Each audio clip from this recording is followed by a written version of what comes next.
It is Saturday morning, Saturday afternoon, bang in the middle of continuing making this utility blade. I may have shown this on the channel before, I am not sure. I certainly showed it on Instagram and on my blog, that kind of thing. Like I said, I'm right in the middle of it. I don't know why I decided to start filming, I'm not sure, just felt the urge. So I started making this prototype knife. Excuse my hands, they're very dirty, been prototyping and working the last few days. So hopefully you can see that. So it takes a standard utility blade and it will click in and out. Now, this has a whole bunch of issues. I've had to redesign it a bit because the way it worked was that I would want it to sort of, hopefully you can hear that clicking. It would click in and out. Now it was quite stiff, clicking it in and out initially, like it would close quite tight and open and stay open quite tight. I tested it to death really, like all my products and prototypes, and it just became really weak. So it sort of will hold itself in and out, but not very much. And it's a Stanley blade, you know, the standard Stanley blade there, and they are sharp, so you can't have the risk of the customer. You can't have the risk of it opening in the customer's pocket. So I've redesigned it again. What I'll do is I'll show you on the screen here. Actually, before that, if you look at the current design, you see that little circle there, just at the rear of the blade. So that little circle is what helps sort of lock it into place. And when you move it forward, it sort of locks towards the front as well. So that's the bit that's not really working. So what I'm trying to do is I'm trying to have it so that there's like a spring at the back, and you sort of push the button down, the blade goes down, and it when it's closed, the slider is up and it locks in position, and you push the button down, it can slide, and then you release it and it comes back up again. So if you take a look at this, hopefully you can sort of see what I'm trying to do there. So this is the equivalent of the back of the blade. And so what I'm hoping to do is instead of that circle sort of locking in there and moving up and locking in here, I'm hoping that this will be a spring and it will push that way, push away from us. And then if I can move over here, where are we? The button will get pushed, like so your thumb will push down on this button and it'll go in, slide out. And the idea with that is that it will lock in both positions. It's challenging. This is really pushing the limits of my CNC skills. Like I said, I'm in the middle of it. So what I got so far is a water jet cut blank there, and so the other side I've just milled the little pockets. So hopefully that's coming up for you there.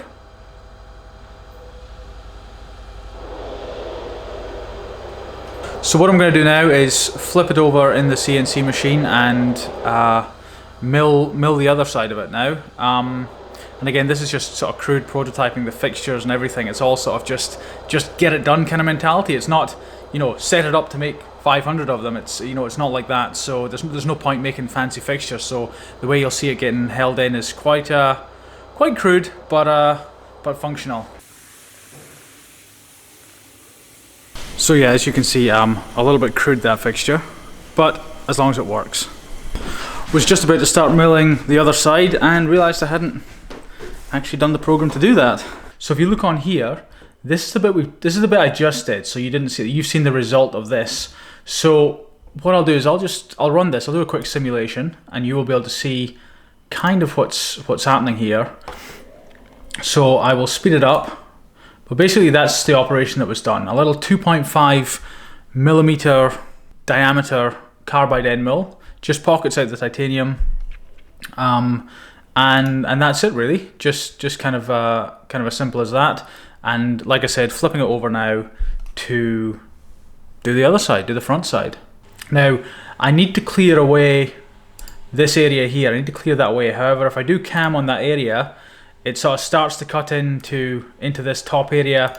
Basically, it doesn't work too well. So what I've had to do is I've created another model, which is a sort of a modified version of it, and I will be able to clear away that using that model, and then get rid of that model, bring back the original one, and then get the work that I need done on that model there.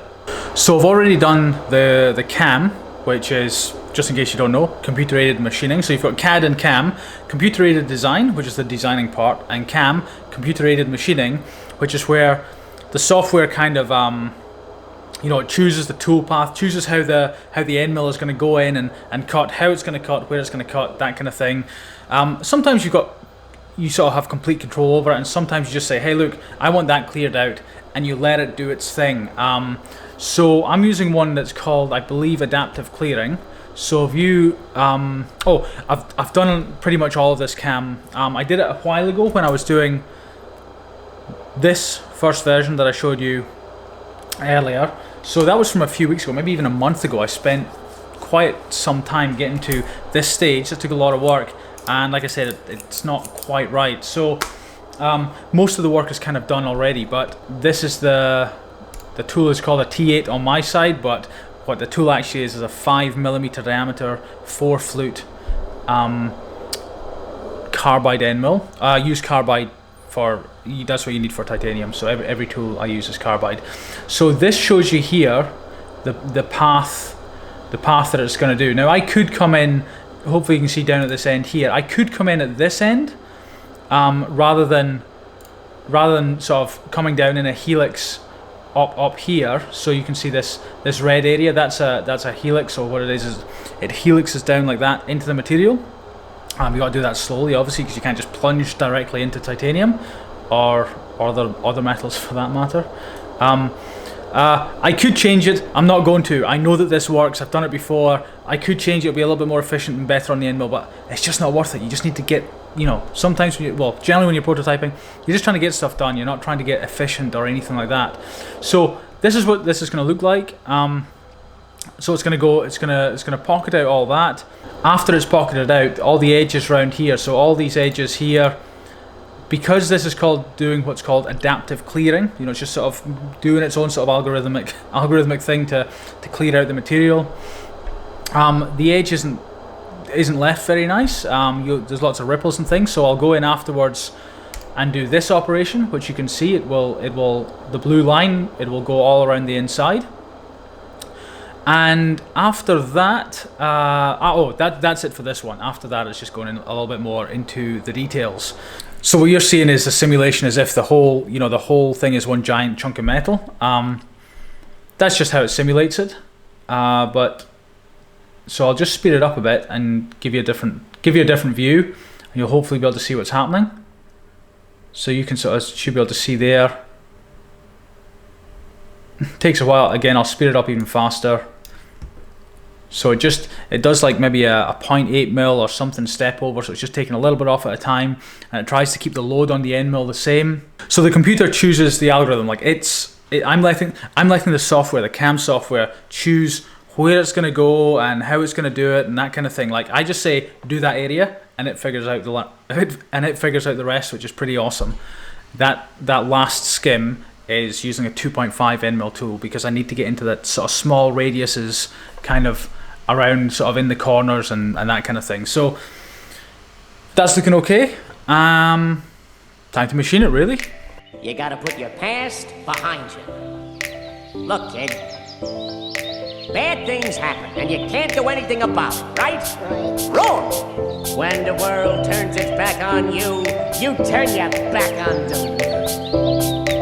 That's not what I was told. Then maybe you need a new lesson. Repeat after me. Hakuna Matata. What? Hakuna Matata. It means no worries.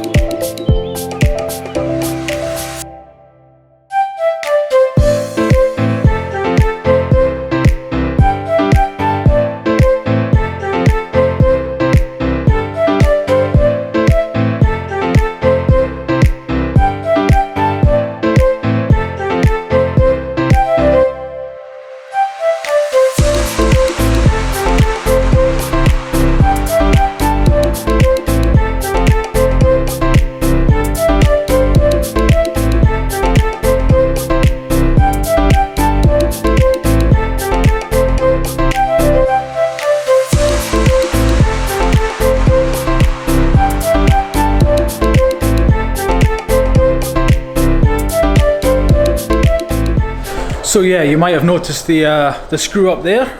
Ooh, that's bright.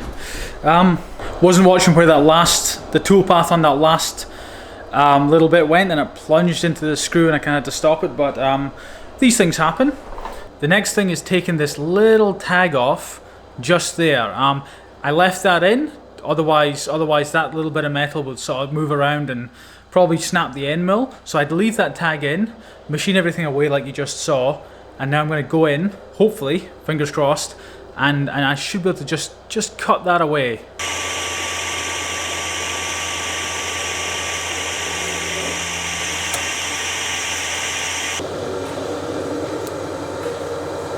So, snapped the end mill right at the last bit there.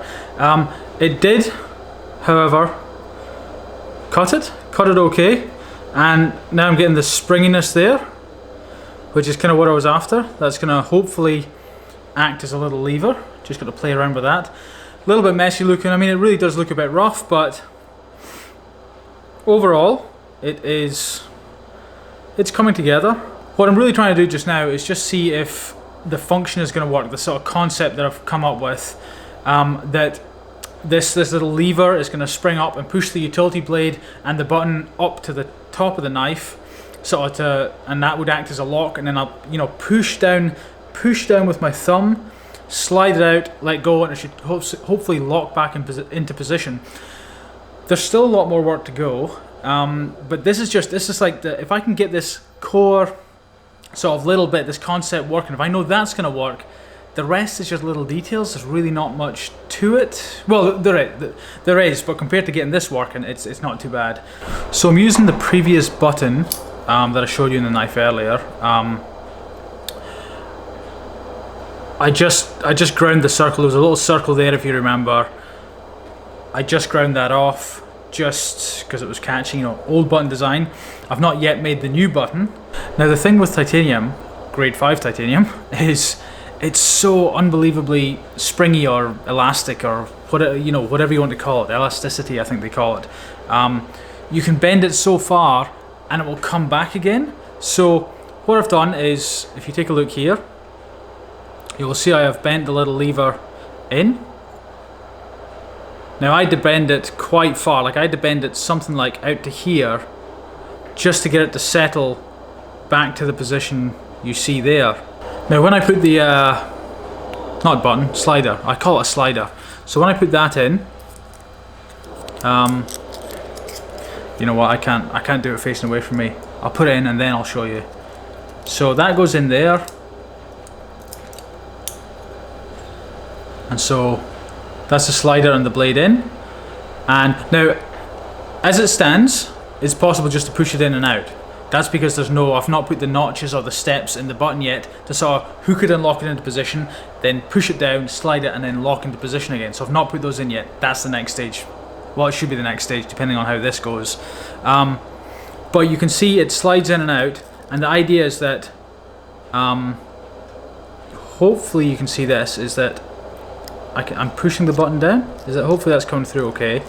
So there's certainly enough tension there. The only downside is, because the lever is here at the front of the blade, it's pushing the front of the blade up, but not the back of the blade up. So when you look here, hopefully you can see that the slider and blade are pushed up to the top of the blade, to the top of the frame here, but in here you'll probably see a gap. So there's a gap in there, which isn't good, because then the slider is sitting slightly squint. Now that doesn't or won't affect the functionality as far as I can tell. If I make the button how I plan to make it on here, it's not going to affect it, but it just doesn't look as good. So we'll see. It should be fixable. I'll see. One thought is that instead of using this whole length of lever here, is I could just push it up in the middle. I could just chop it off and bend it up a little bit more here. The only problem with that is that, less is not more. Like a shorter lever isn't as good. You don't have quite the same. Basically, the longer the lever, you'll get the same sort of, it requires the same pressure to push it down and push it up, but the shorter the lever, you know, you're going to have to, it's going to get exponentially more difficult to push it in. So I've just spent the last little while sitting on that beanbag right there. That's the somewhat unglamorous side of designing. Well, the way I do it anyway. Just thinking. Driving and thinking, walking and thinking, sitting and thinking, thinking and thinking. You know, I can't figure out another way to do it. You just have to sit and think and try and figure stuff out. On the plus side, I think I figured out the two issues that are going on with this. Now, you know how I said the button sits, you know, it sits down at an angle. You can sort of see it, see how it goes like that. Hopefully you can see that. So the reason for that is, yes, the little spring is pushing up the front of the blade, and it's because there's 2 points. There's 2 points holding this slider. One is this here, and the other is this one here. Now they are both holding the slider up against the front, but then you've got this third bit being held up here. So if I just push that down slightly, that's it solved. So what I think I can do is just add a little bit of material just at the front there, just to hold the blade down a little bit, and that'll keep the whole thing flush. Now, the other thing is, if you push the blade in and you slide it up, well, there's nothing to stop it coming out completely. So I need to solve that. What I am thinking is that little notch can also, when you push this slider out, can sort of stop the slider pretty much right there. The only thing is that not only will it stop the slider and the blade coming out, it would actually stop me even installing the slider and the blade in the first place. So to get around that, and this is kind of how I did the original design, somewhere here, it's gone, it's downstairs. Basically what I would do is I would cut away all this area here. So instead of the frame being sort of solid from top to bottom, it would almost be like a set of jaws, like, except that the amount of material on here and the structure of the blade, it'll be quite tough to actually open it. But the idea is that it'll be tough enough that when you slide this up, it'll just go and stop, but not so tough that I can't sort of use two hands, and not so tough enough that I can't sort of use two hands and we can push and get the blade and this out, so you know we can change blades and reinstall the new blade and slider. I think that should work. I don't see any reason why that shouldn't work. Just actually got to refine the design a little bit more. And I think I will call it a... Whoa, bright. And I think I will call it a day at that. I will leave you with a quote. It is by Seneca, and he said, "Difficulties strengthen the mind as labor does the body."